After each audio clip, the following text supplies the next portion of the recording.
affiliated. I'm affiliated. I'm affiliated. I'm affiliated. This video is under fair use. Copyright disclaimer under Section 107 of the Copyright Act in 1976. Allowance is made for fair use for purposes such as criticism, comment, news reporting, teaching, scholarship, and research. Fair use is a use permitted by copyright statute that might otherwise be infringing. Nonprofit, educational, or purpose use tips the balance in favor of fair use. All rights and credit go directly to its rightful owners. No copyright infringement intended. Enjoy. Oh yeah, on your way out, make sure you like, subscribe, and comment, man. This is the Argument League. Turn up. Hello, everybody out there in everybody land.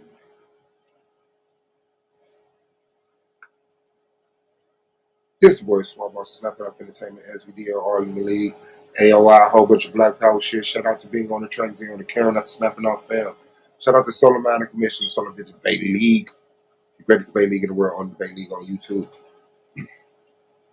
Shout out to Knowledge Born Alive, do the Knowledge Radio. Shout out to the AOI, man, Holly Gold, man, Brandon Bay, Wicked Radical, Pound Blue, Black, Brown, Z, Purple King, Tree. With the King James 13, that's how we do. Holly Gold, man, Brandon Bay, Wicked Radical, Brown, Z, Purple King. Shout out to Tequila in the building, man. Trip C, Melvin, y'all already know what it is. Arts and shit. I love that. Thank y'all. And yeah, shout out to the fam. So, there has been rumors and speculations, accusations toward the boy.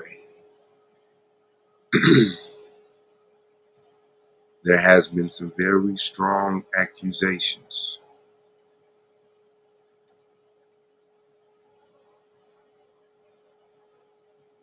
Brought up on the fam. That's right. Suave B.O.S has been accused by many people. Many people are saying that Suave is a plagiarist. That's right. I steal my presentations from other people, and then I bring them over here to Solar Vision Debate League and debate with them and act like it was my work. I shot the videos. I created the illustrations. I created the animations.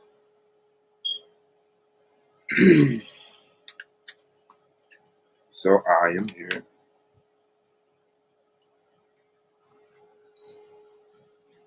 and shout out to Tanjan in the building. So we're going to go over this today.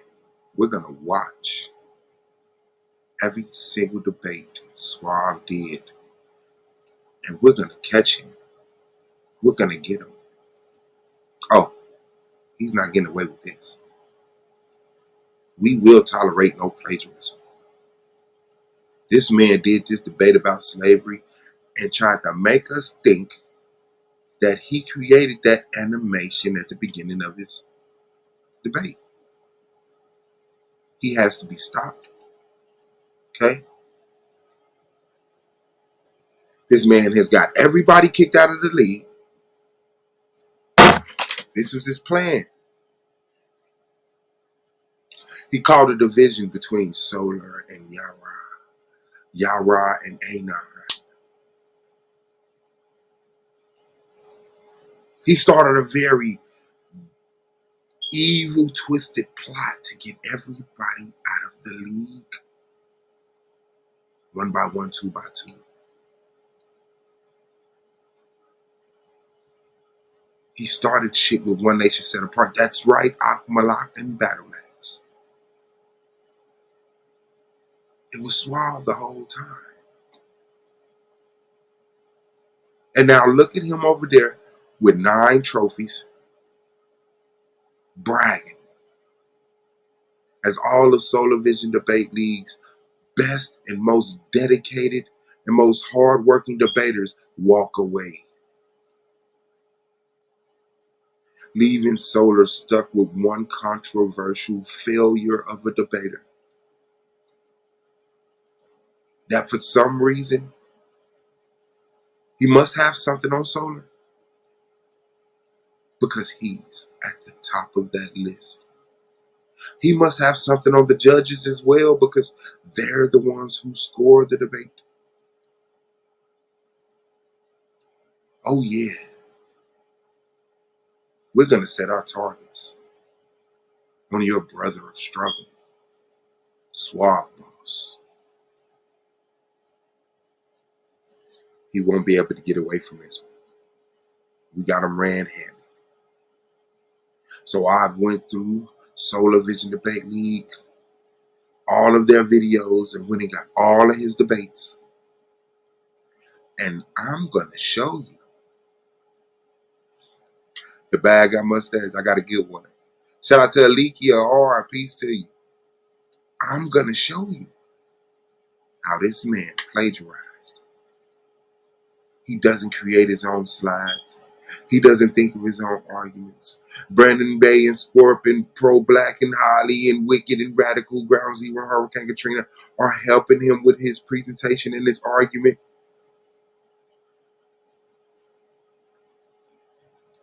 Shout out to Little's Revenge in our building, the Vengeful one. And shout out to Age. Oh, that's hard. I'm going to print that out, put that on a t-shirt. You fucking right. So no more speculation. Today we will see the failure known as Suave B.O.S. finally get exposed for the level of plagiarism that we all know he's done. Dead.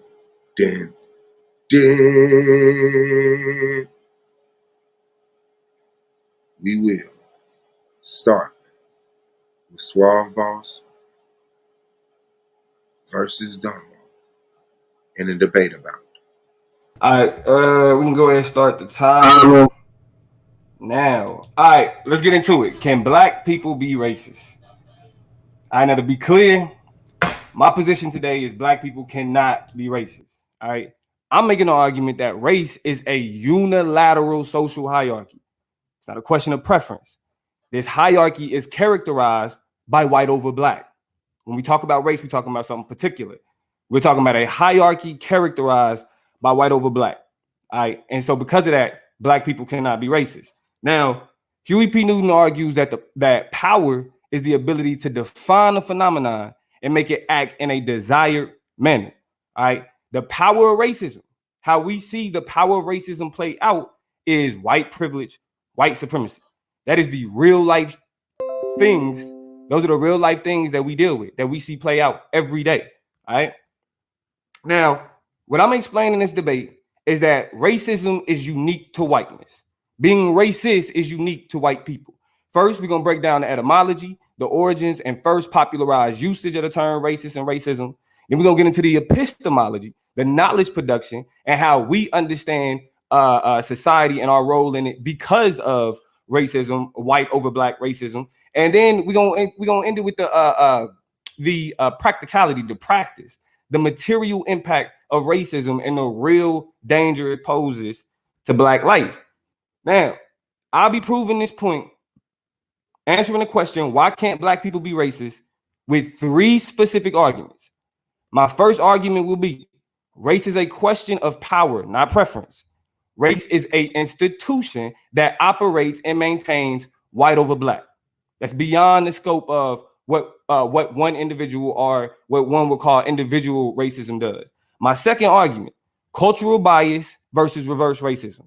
Now, what society does is it mischaracterizes black cultural bias as reverse racism in an attempt to shift blame to the oppressed people instead of focusing on who is responsible for the oppression that they're dealing with in the first place. And then my third argument would be, being racist in this society is a privilege. All right, racists are not only anti-black, meaning they respond in certain negative fashions, but it also means that they benefit from it. All right, and we'll get into explaining what I mean by that. Now, the way that we're gonna frame this conversation is simple. First, oversimplifying racism helps racists. All right. We cannot ignore the nuance of social engineering, because what that does is it obfuscates the question of race and how it operates. All right. Next, prefer the structural critique of racism. A structural critique of racism. A focus on individual action is not a focus on racism as a social structure. And then lastly, understand that racism is a privilege. Everybody can't be racist. Disadvantage is created, it's engineered. It's not an attitude, it's not a preference, and we'll explain that. Now, like I said, we're gonna get into definitions real quick. I know we're gonna get into it in his premise, but let's go ahead and just lay it down so we can just get straight to the information in the premise. Racism is defined as prejudice, discrimination, or antagonism directed against a person or people on the basis of their membership of a particular racial or ethnic group, typically one that is minority or marginalized. Pay attention. Typically one that is minority or marginalized. Cultural bias is understood as the tendency to interpret and judge phenomena in terms of the distinctive values, beliefs, and other characteristics of the society or community to which one belongs. These phrases will be important, especially when we start to juxtapose them. Now, what I want to be made clear is that Black people can definitely display bigotry, which is intolerance towards those who hold different opinions from oneself, prejudice, which is preconceived opinion that is not based on reason or actual experience, or xenophobia, which is a dislike of or prejudice against people from other countries, and they can display anti-Blackness, which is a resistant or antagonistic relationship to Black people or their values or objectives. These are attitudes that people hold. So when we talk about individuals, these are the individual attitudes that you see play out when you have clashes amongst other groups of people. However, what needs to be understood in this debate, racism is something specific. Racism is not this amorphous thing that we're trying to figure it out and we can just apply it to whatever. No, what I'll be proving in this debate is that racism is a particular hierarchy, white over Black, and that hierarchy dictates who can be a racist and who cannot. And Black people do not fit the bill. Not just a question of because they don't have the power, it's a question of the social hierarchy that exists. It's time. So shout out to Brother Domo for the opening. We're gonna hand this thing over to Suave right after this brief intermission. This is the Solar Vision Debate League.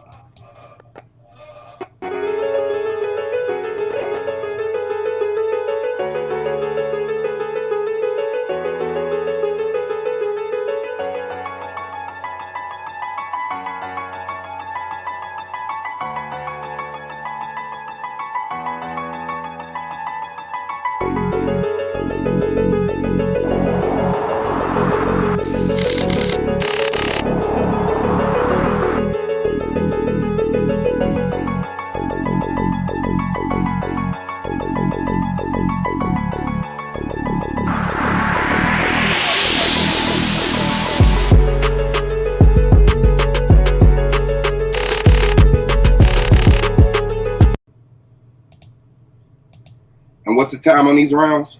10 minutes, brother. Okay, can Black people be racist? I say yeah. Domo says no, that he's just expressed. So let's get right into this. I thought it was going to be longer than 10 minutes. Racism. From the Merriam-Webster Dictionary. Poor treatment of or violence against people because of their race. A belief that a race is the primary determinant of human traits and capacities, and that racial differences produce an inherent superiority of a particular race. Racial prejudice or discrimination. From the Macmillan Dictionary, racist. Someone who does not like or respect people who belong to races that are different from their own and who believes their race is better than others. Racist. Someone who believes that their race makes them better, more intelligent, more moral, etc. than people of other races, and who does or says unfair or harmful things. I don't understand why that's not. I'll get that source on that. What's the name? But yes, that's the conversation. Now, by those definitions, Can black people be racist? Yes. It's simply put. He showed the consistencies of racism include prejudice, bigotry. These are the things that build up racism. When it is fueled by race, when someone has an intention on making a prejudice or being prejudiced or being bigot towards someone because of their race, then that makes it racist. It's very simple.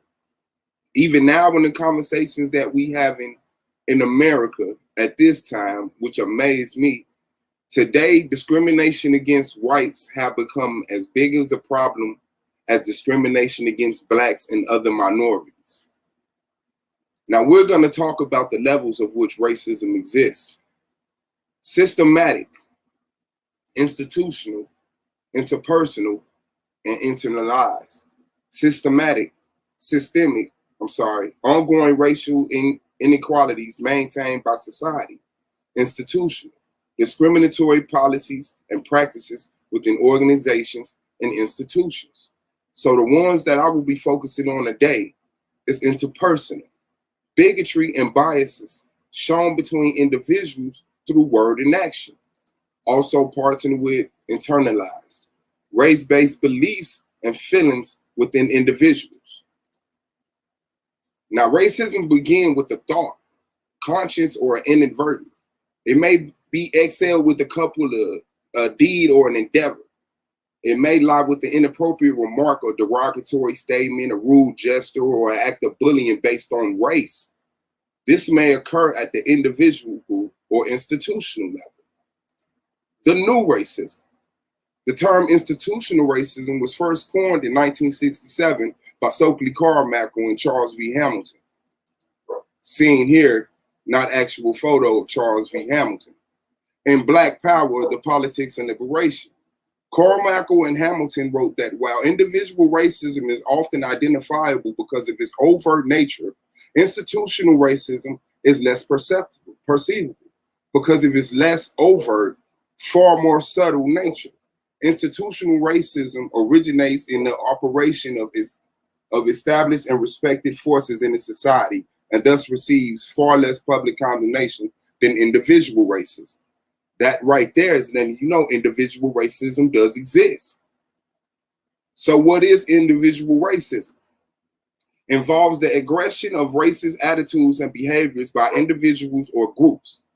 Examples: avoiding contact with members of the target group, ignoring, silencing, and belittling individuals who are experiencing prejudice or racism, offensive jokes, graffiti even, emails and posters, insults, name calling, verbal abuse, threats.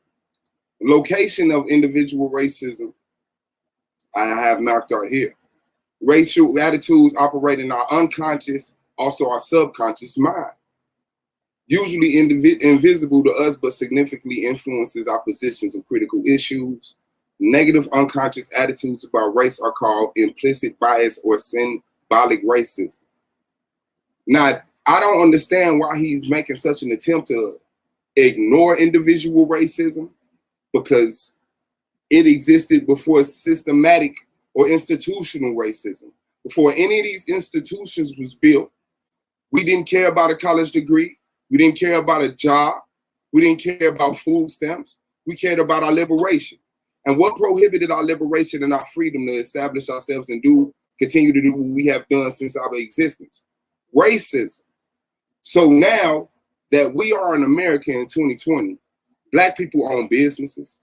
Black people have have started certain organizations, motorcycle groups, community organizations, even the vice lords. The vice lords, you couldn't be white to be a vice lord. No vice lords could be white. Now that right there is organizational racism, and I don't know why that's denied. It's accepted. I don't care, but that's what it is. It doesn't shun my people. We even got the brothers of the Israel culture. The Israelites have a doctrine and a belief that their race is superior by race. That is racism. It's accepted. I encourage it, but it's racism. It's not denying someone the right to eat or live a certain way, but it's definitely having a racist, or it's definitely being a racist. And even this right here, so I can hurry up and get this off the screen. A group of white people talking about racism. And it's individual racism. It says racism has many layers, each with their own definition. Individual racism, institutional racism, systemic racism. Now, individual racism says bigotry, prejudice, or discrimination by an individual based on assumptions and beliefs about a particular race, which is played out. Now, I brought up many definitions, but we know how definitions are brought about. They usually try to sum it up in the mind state of the general people at that time.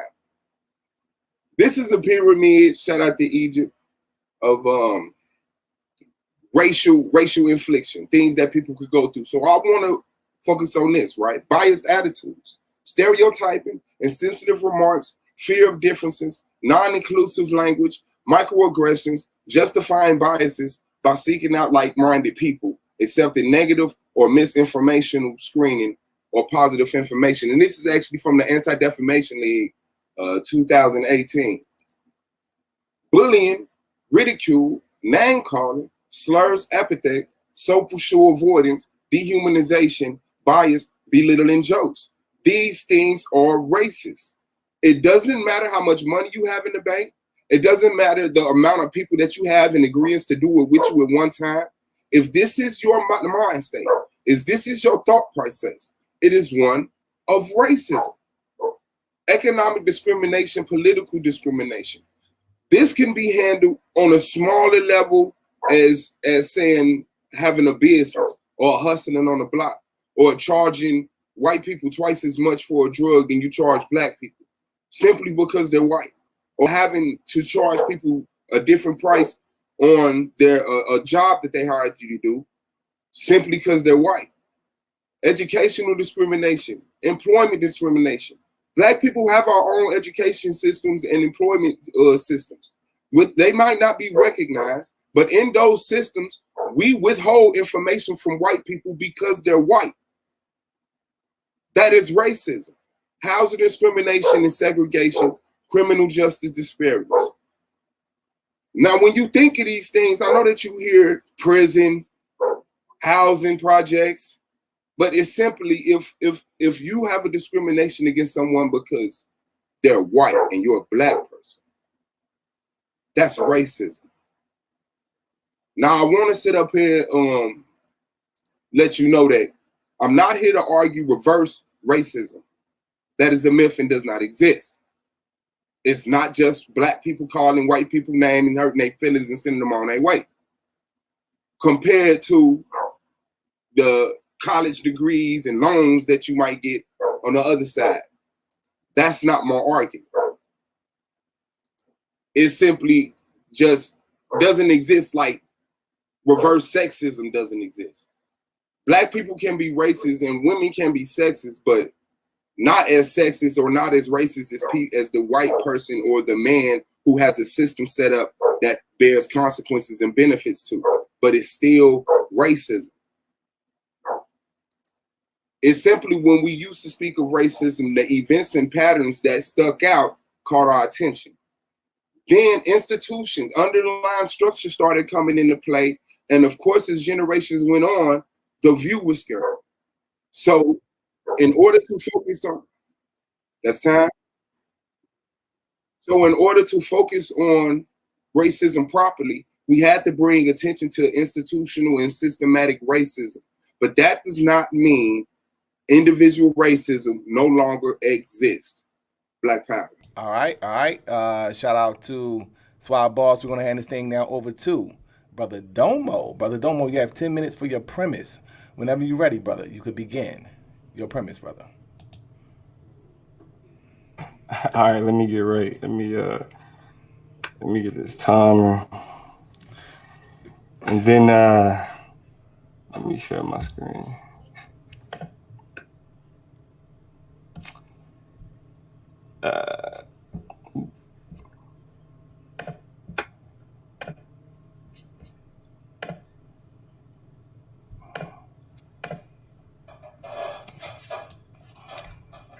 All right, you good? You can see it?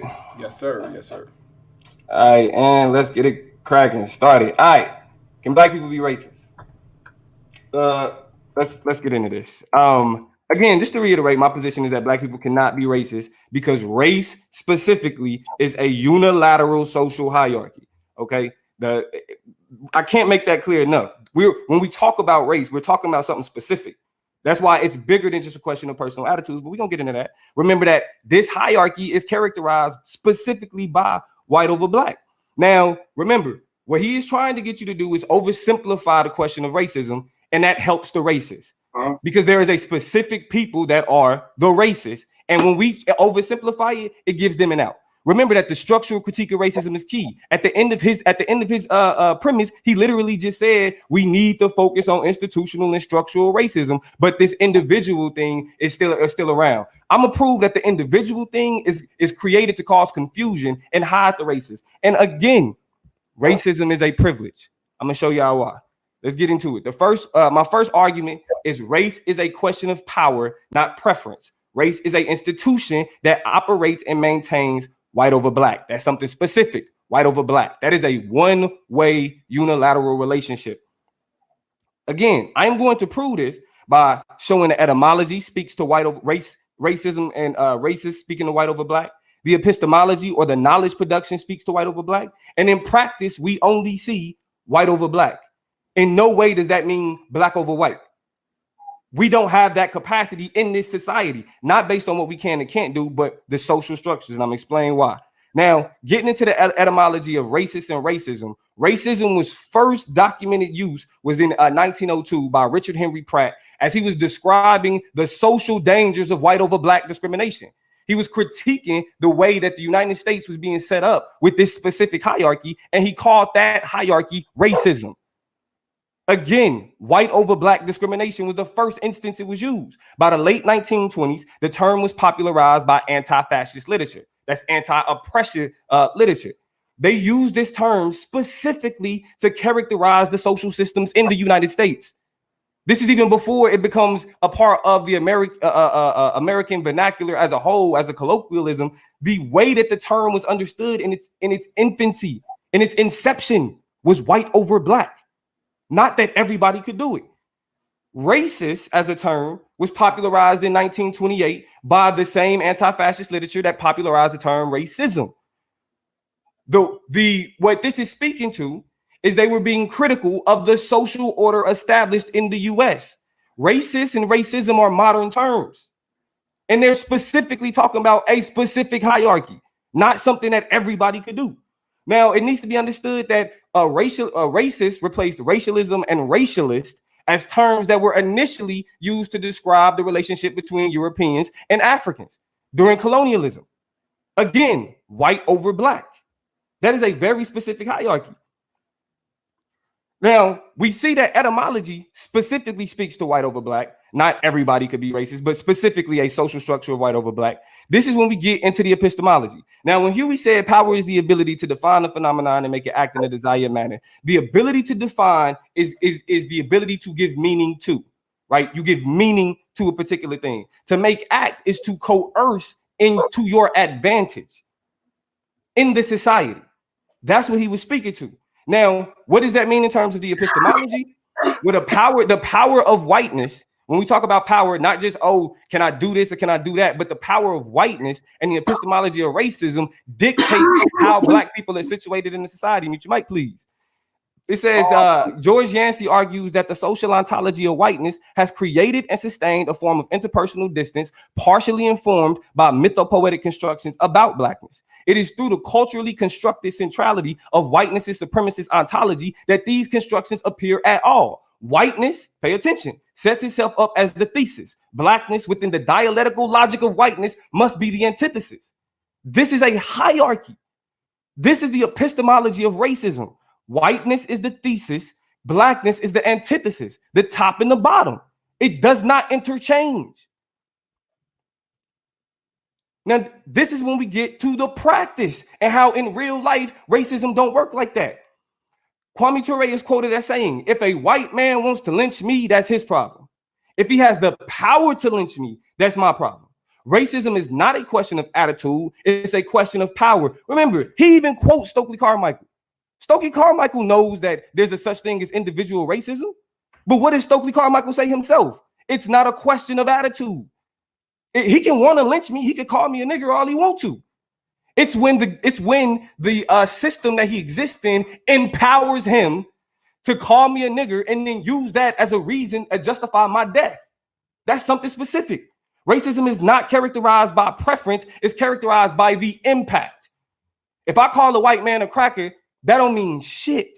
But if they say it's a black man outside my window, outside my door, that could cost me my life. Excuse me. Let me watch my language. My apologies. We get into the second argument. Cultural bias versus reverse racism. What Suave has done and what society typically do is they mischaracterize black cultural bias as reverse racism in an attempt to shift blame to the oppressed. We sitting here having a conversation about black people being racist when we live in a racist society that's dictated from top to bottom by white people. But we talking about we need to challenge black people, but let's get into it. Now, we went over the definitions of racism and cultural bias, but even though he is saying that he don't believe in reverse racism, that's specifically what he's talking about when you say black people can be racist. You want to know why?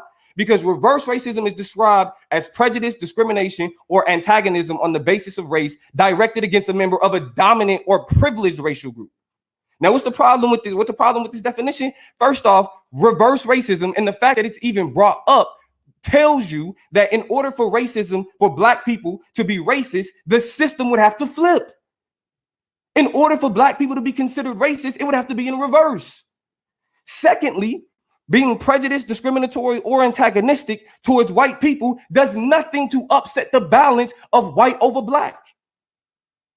Black people not liking white people does nothing to challenge the fact that white people still control. Remember on Boondocks when they was talking about the nigga moment? What happened? Why don't white people get into nigga moments? Because they laugh and say, I'm white. Let's keep it pushing. Reverse racism, or what Suave is trying to do in terms of saying black people can be racist, it obfuscates racial power dynamics and it allows for racists to complicate the question of racism. What we need is cultural bias, which is our survival strategy that's utilized by black people to maintain value of self and culture in a world that devalues black people and culture. If black people don't like white people, it's not simply because they're white. It's because we live in a system of white oppression. That's not racism. Black people are justified in not fucking with white, or not messing with white people, excuse me, because of the power dynamic that we exist in. That's not racism. It's not about preference. And get into that, my last argument, and that's being racist is a privilege in white society. This is where we begin to address these questions of should we focus on institutional or should we focus on individual, which is essentially the thesis of this debate. The reason why you should focus on institutional and systematic is for these reasons. White people can be bigoted, prejudiced, xenophobic, and anti-black in their culture and benefit from it. White people can do all these things and gain an advantage. Black people being bigoted does nothing to help us. Black people being prejudiced does nothing to help us. If we say we aren't going to hire white people, who cares? White people control employment markets. If white people say they're not going to hire black people will starve. Let's be serious. Now, the privilege of whiteness or the privilege of racism and why it's not just a question of individuals is because how we understand individualism is based on racist epistemology. Now, George Yancey continues to argue that, in other words, whiteness might be said external to such differences as the determinant of such differences. To say that whiteness is deemed the transcendental signified is to say that whiteness takes itself to be that which remains the same across a field of difference. Indeed, it determines what is deemed different without itself being defined by that system of difference. They are the people who make claims. They're able to say, this is what black means. And then the world responds to what they say when they say what black means. No matter how much we try to recharacterize our image in terms of the public, in terms of the world, the white narrative always dictates because it is the social structure incentivizes it. The reason why black people can't be racist, again, we can display bigotry, we can display prejudice, we can display xenophobia, we can be anti-black, but that ultimately ends up hurting us. But white people do it and gain an advantage. Racism is not just, again, this amorphous term that's just like, oh yeah, it can apply to anybody. When we talk about race and racism, we're talking about something very specific, and that is a structure that starts with white at the top, black at the bottom, and that is how it continues. All right. Shout out to Brother Domo for the premise. We're going to take a brief intermission and get into the rebuttal round. Yeah. Van Glorious, Vanguard. Knowledge born. Yeah. United Front. Yes. What you want, what you want, what you want. To the Knowledge Radio. We in here. What you got? Dot. Work hard as a slave to one day be the savior. The way unwavering. This is a labor of love, rise with a purpose every day, invigorated. If we were on TV, we'd be 10 times syndicated. If we waited for validation, a paycheck or accolades, we'd be starved, already lost or ran away. But when you're square, solid, and you circle too, you don't need a place for silence. The concept is conquered through media, not areas of people activity. A mix that don't lose ethnicity, tightness that don't lose elasticity. Explicitly, this isn't where we give the knowledge regard. Nah, this is where knowledge is born. Last time that I checked, I'm undefeated. Deliver edicts, can't reasons when the God's build and manifest freedom. When lines get crossed, they may push a loss, cause they get handed a check. We kick a can and cancel. Get cancerous gestures. A prophet vision, precision, the prescription for the sickness is to inoculation fate with the winning. Arrogant beginners turn to humble endings. And UF with KBA is a win-win. 1K. All right. It's now time for the rebuttal round. We're going to hand this thing now over to Suave. Boss, you have 10 minutes to rebut. So what was the plagiarism? What was the plagiarism? Did y'all see that? Did y'all see that information he stole and put in his slides? He said the first time, Suave. This was the first time the judges could let our dream boy Domo know he lost to Suave. He lost to Suave. He lost to Suave. What was the definition of white supremacy? I mean, racism that Domo went with. What was the definition? How do Domo keep getting away with not showing definitions? How? I showed my definition of racism. That was the first time the judges couldn't let that man know he lost. Like, damn, Domo. But you know too much. You said a whole bunch of shit. And they couldn't just tell that you lost to this nigga. Let's get it. Racism. Poor treatment of or violence against people because of their race. Black people can do that. This is a definition. This is not your feelings. This is not what you would like to be true. This is not what makes your ego feel good. This is an actual definition. Poor treatment of or violence against people because of their race. Black people can do that. A belief that race is the primary determinant of human traits and capacities, and that racial differences produce an inherent superiority of a particular race. Black people can do that. Second definition, racial prejudice or discrimination. Black people can do that. This whole speech that y'all gobble up from crackers who want you to believe that you can't even be racist with your dumb black ass. Yes, you can.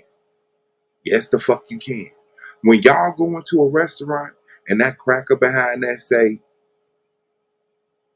throw your money at you, half take your order, you say, with your racist ass. Black people can do the same thing. You need to show me a definition where it says racism is the systematic oppression of a dominant society over minority society. You need to show. He never showed that because there's no definition out there like that. So once again, Domo sounds like he should be winning because you're not listening to what's being said. He lost. Black people can be racist. I got robbed. Respect to the judges. I let it go. I let it go. But if niggas not showing definitions, just like he just did in the debate with Holly, what was his definition?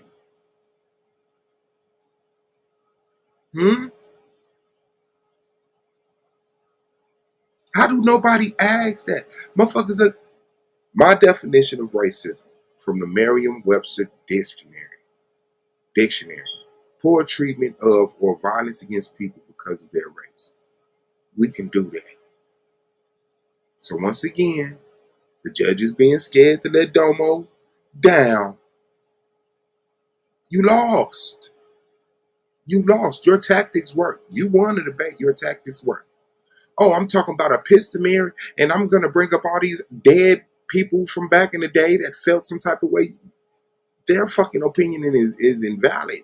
What they solidify, yes. But their opinion could change if they was in 2022 and they look around and see, damn, black people are millionaires, basketball players, boxers, CEOs, we're all of this stuff. We can inflict some racism. And y'all haven't modernized y'all rhetoric to accept that. Black people can be racist. It doesn't take a dominant society. That's just it. Individual racism exists. Organizational racism exists. And when black people say white people can't be part of our gangs because they're white, that's racism. I bet he won't take that debate again. This will happen every debate with me and Domo. He got beat up, but the judges just, they don't feel right telling somebody so experienced in debating. But this ain't college. This Solar Vision debate league. This where I scratch my motherfucking teeth at. You feel me? So, and it's my year. This shit not gonna work this year. All this fake ass shit is not gonna work this year. So, the plagiarism. Did y'all see me use Bow Wow pictures, Charles V. Hamilton? Nobody laughed at that. That was crazy. Okay. All right. So, did y'all see Suave? Matter of fact, I'm finna play this since you want to talk shit. Yeah, I'm finna play this. What was that? The rebuttal round? Moonflower in a building.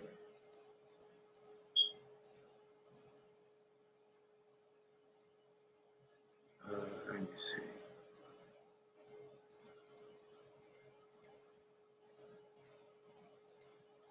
Now it's going on live. Person definition does not blanket all definitions throughout time you of won the debate. word or term. You did not kick my ass. For example, you won the debate. That's where that started. Started. At a point in time, meant ignorant. Naughty meant poor. Girl was referred to for birth for all children, despite their sex. So now, if you look up the definition of racist, which now is the time that I exist in and that I chose to agree to debate Domo in, is not how he's trying to paint it. And another thing that he's painting, the thesis of this debate is not which one should we focus on. It's simply, can black people be racist? He admits that individual racism exists along with Stokely Carmichael and myself. But then he tries to pull the slick move. The thesis of this debate is which one should we focus on? We're going to focus on all of them.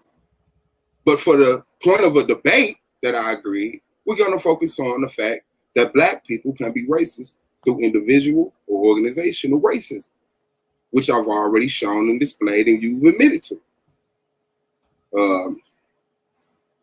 So I would like for you to, he sourced Boondocks. I got that source.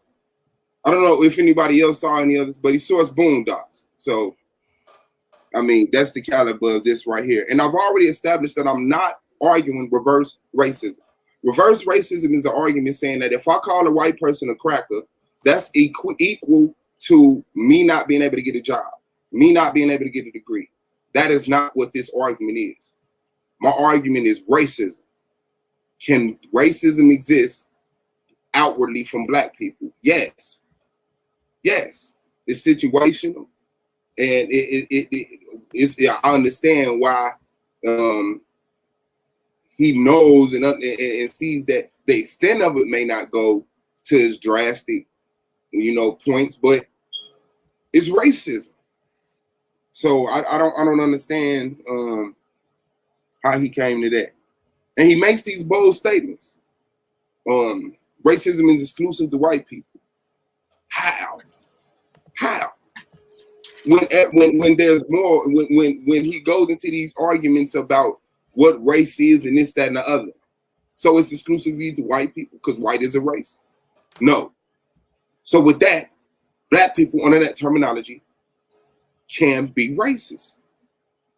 If we had a cop pull over a white person and it's a black person, and because that person is white, I'm going to further extent I'm willing to go to search your car, check to see if you got warrants.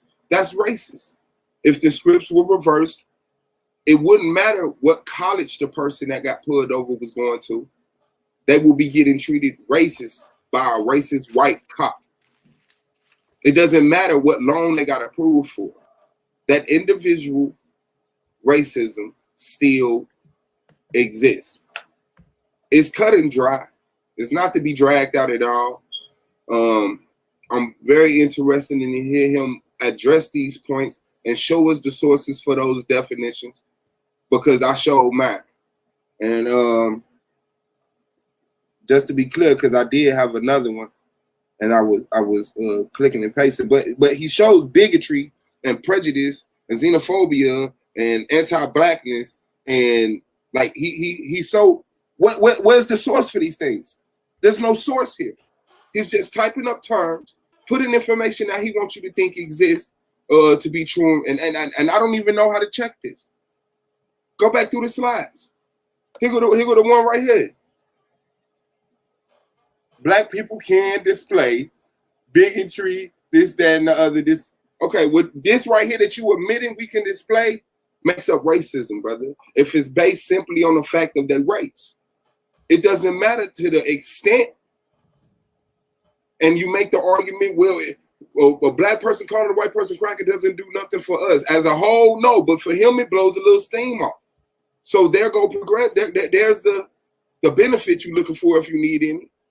Just to be able to call a white person something and get away with it and feel like, okay, there was no consequences for me actually treating you a certain way. Like there's no consequences for you when you treat me a certain way.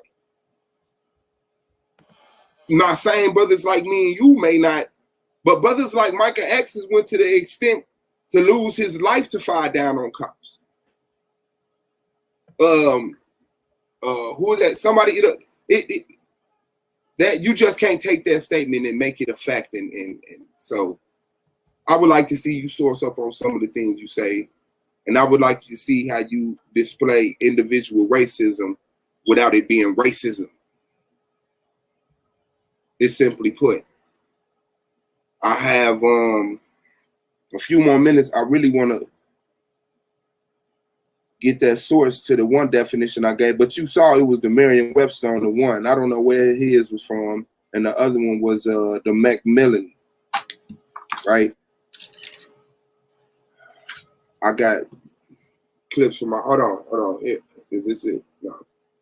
I got clips from my other debates, but that's it, man. It ain't really nothing to talk about, man. He really have nothing else to rebut or refute, and I don't think I need to give out any more information to my closing round. And so, Black Power. Thank you. Hey, can you just let his time run, or you gotta stop it right now? How much time you got left? I don't know. Probably like a minute. You got 3 minutes left. So he's yielding. Yeah. He's yielding. You're yielding the rest of your time, brother? I can't hear him. He dropped off. He should be Are coming you back gonna in. live the rest of your time, brother? You said what? Yeah, I got like a right. All right, so we're gonna hand this thing over to Suave. We're gonna hand this thing over to Domo. Domo, you have 10 minutes for your rebuttal. Whenever you're ready, brother. All right, give me just a second.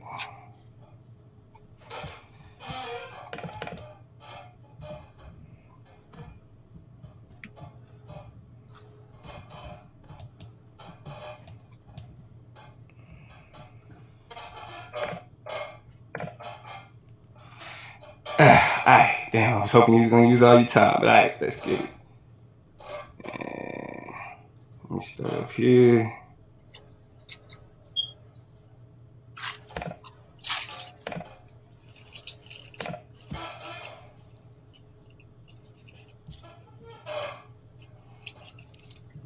Alright, Yes, it would apply. share my screen. Yes, it would apply. Yes, it would apply. Oppression and discrimination because of any category.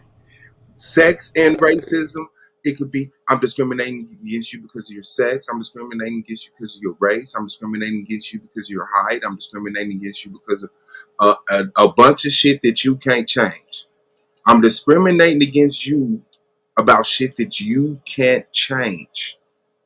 So you're saying whoever's in the dominant society can't fall victim to the same thing.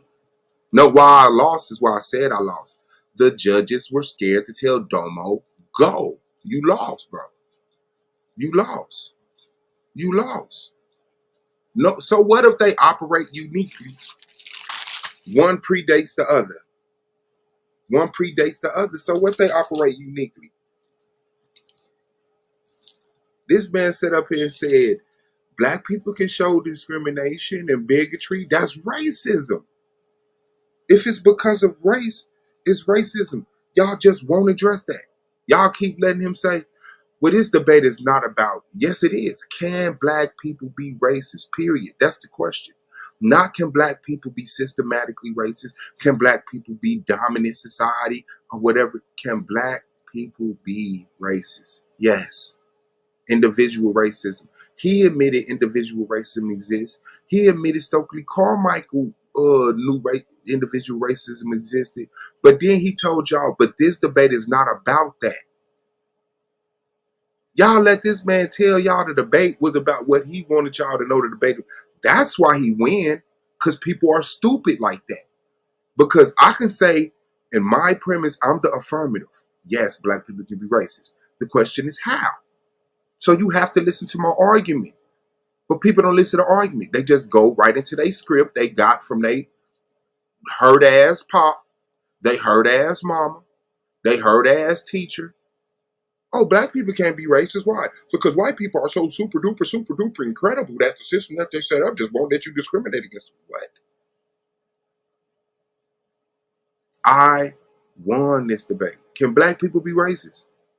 If Domo say, yeah, Stokely Carmichael knows that individual racism exists, is individual racism racism? And if it's racism, is it racist? That's the end of the conversation. If he admits Stokely Carmichael, who they know that. Man, we'll see. I promise you're gonna catch that big disappointment this year. This shit not gonna do it no more. For real.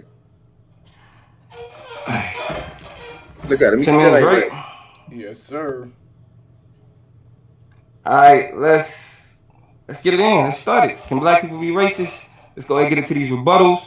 And I just want to reiterate, my position is that black people cannot be racist. Race is a unilateral social hierarchy. A lot of the confusion that Suave is dealing with and understanding my position is the fact that he hasn't addressed my position. He pulling this out his ass. There's no source on this. Black people cannot be racist. Race is a unilateral social hierarchy. Is that your feeling or is that a fact that's proven?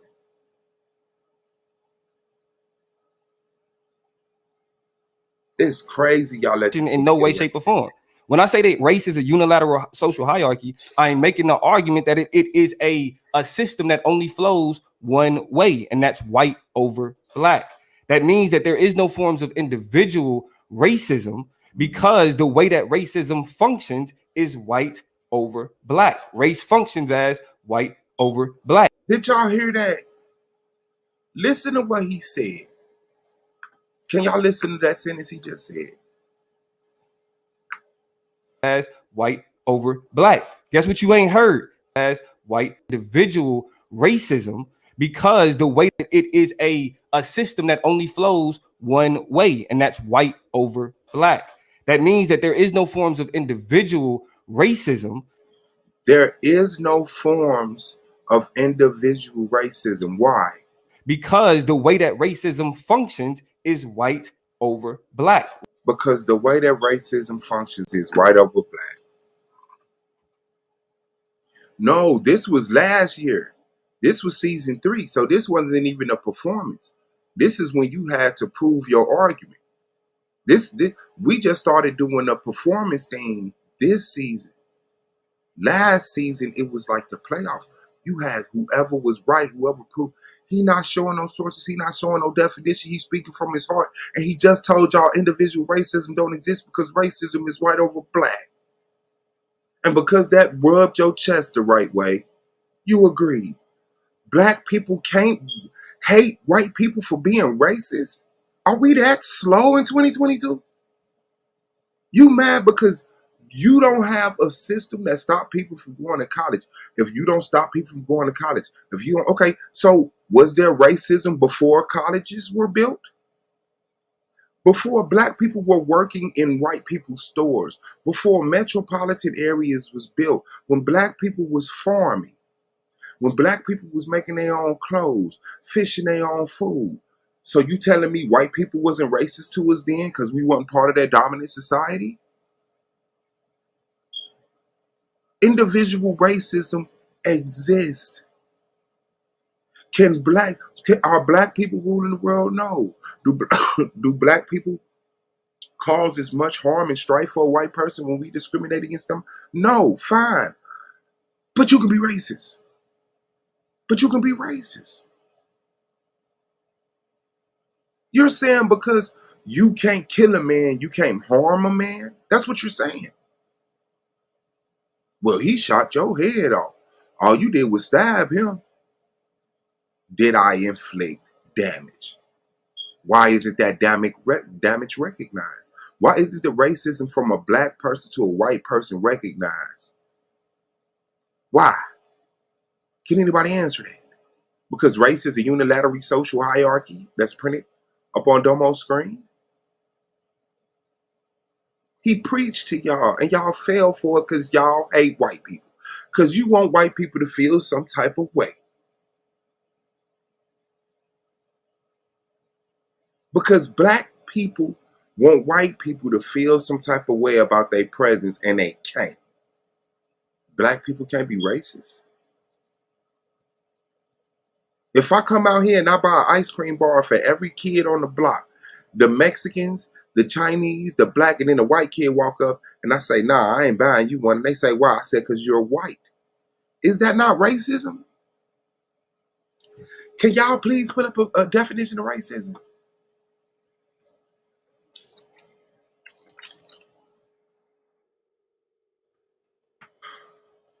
Prejudice, discrimination, or antagonism directed against a person or people, a person that's individual, or people that's group on the basis of their membership in a particular race or ethnic group. Typically one that is minority or marginalized. Second one, the belief that different races possess distinct characteristics, abilities, or qualities, especially so as to distinguish them as inferior or superior to one another. So when you say white people can't dance because they ain't got no soul, that's racism. That's racism. Discrimination is a part of racism. Y'all sound like the flat earthers. It's buoyancy. Buoyancy is a part of gravity. Discrimination, bigotry, is a part. If you discriminate against someone because of their race, that's racism. If you're a bigot against somebody because of their race, that's racism. That's racism. This shit not gonna help save y'all lying to your fucking selves. Yes, white people could be way more racist to you than you could be to them, but you're still. It's the system that operates on. Have your fun. Have your fun. Have your fun in your safe, coddled ass, cotton glove arms. But y'all gonna have to be real one day. Y'all gonna have to be real one day. That's just it. How? Eccentric element. I'm not even gonna reply to that, man. Enjoy y'all phone in the chat. But I'm gonna need a definition of racism, and I'm gonna need somebody to show me how black people can't do that. And if you don't do that, you're not talking about shit.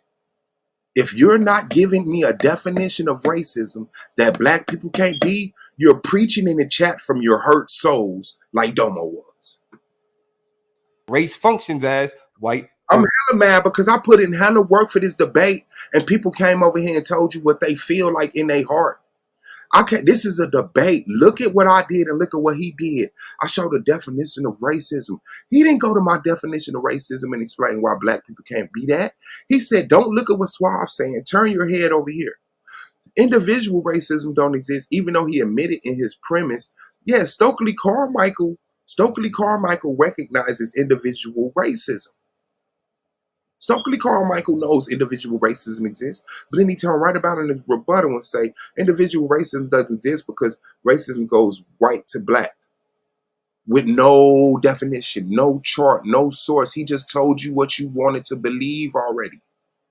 You didn't study shit. None of y'all got no definition of racism. Y'all still ain't went to a definition. Y'all still haven't gotten out the chat, went to your Google and searched racism. And then explain to me how a black person can't be that. That's just weak. That's weak. That's weak. That's weak as hell. That's weak as hell. In a debate with no definition of racism?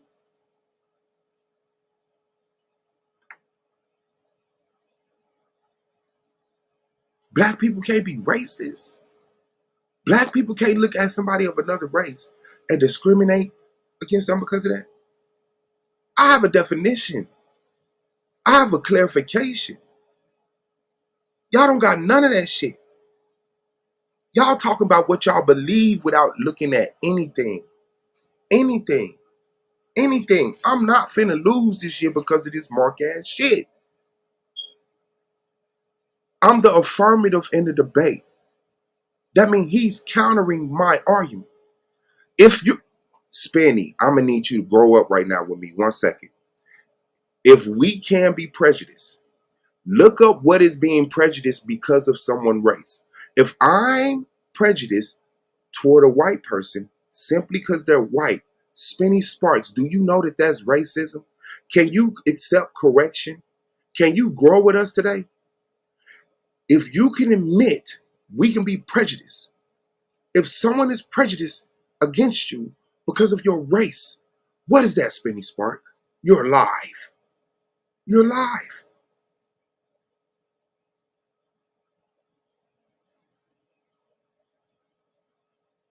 If you're prejudiced against a white person because they're white, that's racism. If you discriminate against a white person because they're white or not black, if you discriminate or you're prejudiced against people because they're not black, that's racism. That's racism. Hey, Suave. Peace, Moonflower, Tangian in the building. What's good, sis? The floor is yours. What's on your mind? I ain't even gonna lie to you, bro. I can pull up a definition of racism that black people can't commit. Let me get it. Okay, I'm gonna share my screen. Because the Merriam-Webster dictionary had got a letter from a college student, so they updated the definition of racism. Do you see my screen? Due to an experience or reputation. Wow. I didn't say due to an experience or reputation, Spenny Sparks. If we're prejudging or biased against people because of their race, what is that? Okay, go ahead. My bad. Okay, so the first definition is a belief that race is fundamental and determinant rate of human traits and capabilities, and racial differences produce an inherent superiority of a particular race.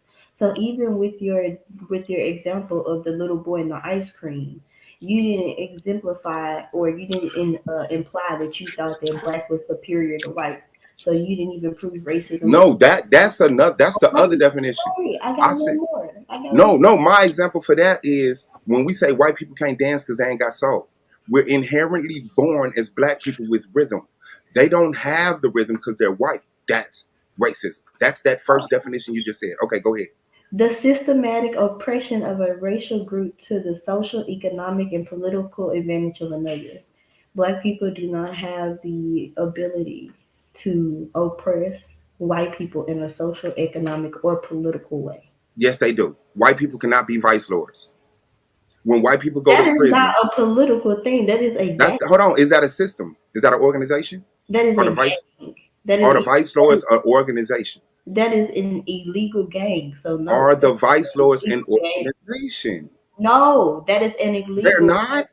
No, Okay, it's an let me do something real simple and prove that the vice lords is an organization. an illegal gang. Illegal gang is a term. This organization is an illegal gang. Yes, and this illegal gang is an organization. They're organized. They have laws, creeds, rules, But an where does economic system, a social status order, and they discriminate. Huh? where in my definition did it say anything about an organization?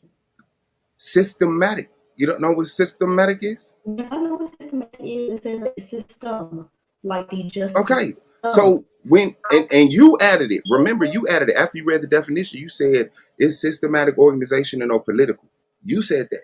So I But said social, economic, and political. I read the definition and placed it in sense. yeah, what the vice lords is politics, it's social, Politics of group what? to the social, Politics of racial what? group to the social, But social like advantage. politics of what? Because they're not political. You said what? Yes, they are political. Politics of what? What is their politics? What do they? They have economic politics, social politics, street rules, all of that shit. Oh, Like, where are the vice lords in Congress? Where are the vice lords in making laws? am I breaking up or is she breaking up? I don't know. I think I need time. No, I was asking her. Where are the vice lords in Congress from? Where the vice lords? Congress is not the only political group. We're not going to do that. I'm asking you where the vice lords in Congress. In the street. You ain't never heard of street politics? Where are the vice lords in the Senate, in the House, and yeah, in the Senate? Where are they at in the Senate? Why are we talking about the Senate? Because you're talking about The American government is not the only political system. Do you recognize that? I understand that. You don't get Okay, then. So illegal gangs are political structures. Illegal gangs are organized. as a gang. Huh? What laws can be passed as a gang? That you can't sell dope in this neighborhood. How And if you do it, do they have police officers? Do they have their own crime? okay, if you're just gonna only recognize the dominant society argument, then I mean you already conceded to my argument. If you're gonna act like the White House, the Senate, and the police is the only thing that could be political or organized, you're already avoiding the conversation. Under the confines of being a legal citizen. What? Where the fuck does it say it have to be legal? Was the KKK legal? But were they political? No. Was the KKK illegal? Was the KKK legal? No, were they a political organization? Okay, then. No, KKK was the same thing the Vice Lords was. The Vice Lords are recognized by the United States. The Vice Lords have been to the White House. The Bloods have been to the White House. They have funding. Do you know that the Bloods have funding from the United States? So Do you know that? So they won't be gang members anymore. It doesn't matter. All I'm saying is that it's a political organization that can. It's a political organization that could be discriminatory. It's a political organization that can discriminate against white people for being white. Let's do it like this though. Let's do it like this. Cause this